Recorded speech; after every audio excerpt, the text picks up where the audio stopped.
السلام عليكم ورحمة الله وبركاته. أعوذ بالله من الشيطان الرجيم. بسم الله الرحمن الرحيم. تبارك الذي بيده الملك وهو على كل شيء قدير.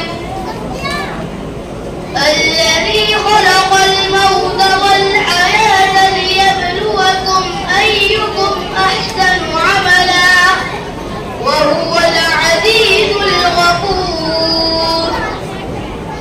الذي خلق سبع سماوات طباقا ما ترى في خلق الرحمن من تفاوت ورجع البصر هل ترى من فطور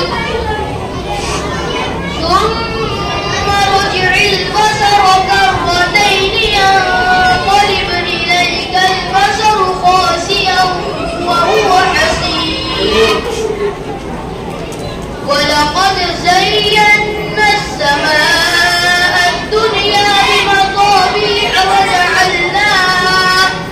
بمصابيح وجعلناها رجوما للشياطين وأعتدنا لهم عذاب السعير. وللذين كفروا بربهم عذاب جهنم وبئس المصير. صدق الله العظيم.